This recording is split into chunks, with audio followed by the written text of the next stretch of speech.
Standing at the podium during my promotion celebration, I felt a mix of pride and anxiety.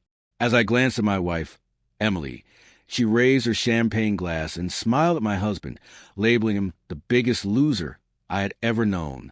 The laughter that followed pierced something deep within me.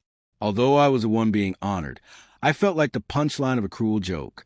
People often say that success is the best form of revenge, yet no one warns you how hollow it feels when the one person meant to stand by your side lacks faith in you.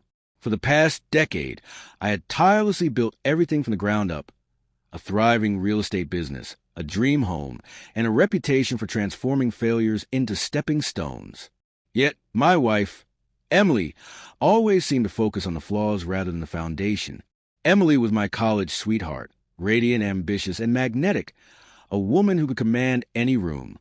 I loved her deeply, but over time, her once inspiring confidence became a double-edged sword.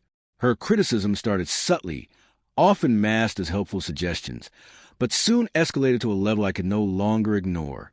The promotion party at the downtown Hilton was meant to celebrate our mutual achievements. She had played an active role in choosing the suit I wore, selecting the venue, and coordinating details with my assistant. But as I listened to her harsh toast, it became painfully clear that she had orchestrated the entire evening for her own stage. The room erupted in uncomfortable chuckles, and my colleagues shifted awkwardly in their seats. I forced a smile, raising my glass in a toast, but my hand trembled as I looked to her for any sign of remorse. Instead, her smirk was as sharp as a knife she had just plunged into my back. The drive home was laden with silence, the kind of silence that stretches uncomfortably between two people who once shared everything. Emily remained engrossed in her phone, her lips curling into a smug grin, oblivious to the turmoil brewing inside me. "You didn't have to do that," I said, my voice low and measured, struggling to maintain my composure. "Do what?" She feigned innocence, her gaze still fixed on the screen. "Humiliate me in front of everyone." Her laughter was cold, devoid of warmth or empathy. "Oh, come on, David. Don't be so dramatic. It was just a joke. Besides, it's not like they don't already think it." Her words hit harder than any drink ever could, and my knuckles whitened against the steering wheel, a physical manifestation of my mounting anger. Later that night, I found myself in my home office with a scotch in hand, attempting to shake off the unease that clung to me like a second skin. My phone buzzed with a text from her. "Can't wait to see you tomorrow." He's so pathetic.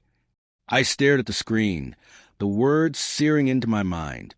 My heart raced as realization struck. The text wasn't meant for me. It was meant for someone else, someone who was not only a confidant, but possibly much more. The days that followed were a whirlwind of anger and revelation.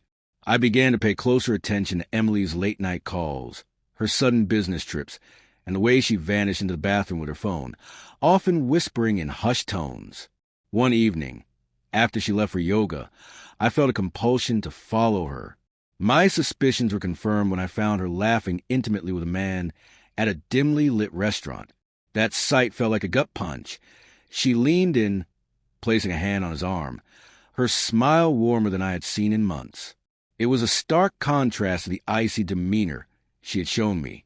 Instead of confronting her that night, I began to plan my next steps. I delved into our finances, uncovering unauthorized transfers to an account in her name, money that was meant for our future, now diverted for her secret life. I hired a private investigator who provided me with photos, recordings, and a complete dossier on her lover, Richard, a mid-level executive at her firm. The pieces of the puzzle fell into place, each revelation designed to break me. The humiliation, condescension, and constant erosion of my confidence were all part of her narrative to justify her betrayal. But I was not the loser she believed I was. I contacted my lawyer to revise my will and discreetly move my assets into a trust that would be accessible only to me. I installed hidden cameras around the house, capturing her private calls and late-night conversations. The most damning evidence was a video of her and Richard discussing their endgame, draining my accounts and leaving me destitute. 2 weeks later, Emily hosted a dinner party and insisted I attend, despite the widening chasm between us. As she entertained our guests with her charm, I waited for the opportune moment to reveal the truth. After dessert, I stood and clinked my glass for attention, my heart racing with a mix of anticipation and dread. I'd like to make a toast. I began, my voice steady, but the weight of the moment hung heavily in the air. Emily's eyes narrowed in suspicion as I addressed her directly. For your dedication, ambition, and creativity, you've truly outdone yourself. The room fell silent as I clicked a remote, projecting the damning video onto the living room wall. Gasps filled the air as Emily's betrayal unfolded before her friends. She lunged for the remote, but I stepped aside, blocking her path. Sit down, Emily. We're just getting started. David, this isn't. Save it. I interrupted, my voice firm. You call me a loser, but let me show you what a winner looks like.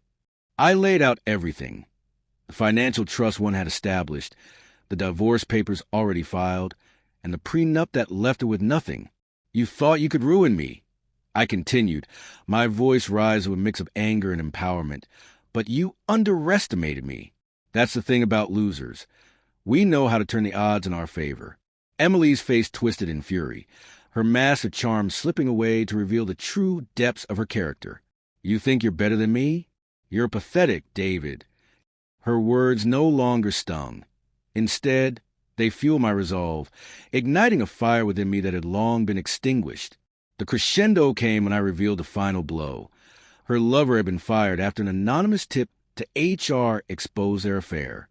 I'm done being your punching bag, Emily, I said firmly, feeling a sense of liberation wash over me. This is your mess to clean up now. She stormed out, slamming the door behind her, leaving a stunned silence in her wake. The ensuing silence was deafening, yet it felt liberating. In the weeks that followed, her downfall was swift and brutal.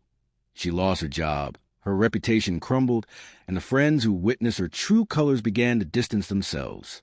Meanwhile, I found solace in a life I had rebuilt, untainted by deceit and the toxic remnants of our marriage.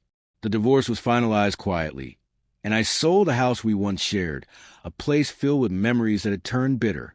Starting over was daunting, but it was also freeing. One evening, as I sat in my new apartment overlooking the city skyline, I reflected on the man I had become. I was not a loser. I was a survivor, a man who had faced betrayal and emerged stronger. Emily's voice still echoed in my mind at times, but it no longer held power over me. The truth was, I had won, and that victory was mine alone. They say success is the best form of revenge, but the real victory lies in walking away with your dignity intact and leaving the ruins of betrayal behind, ready to embrace a future filled with endless possibilities.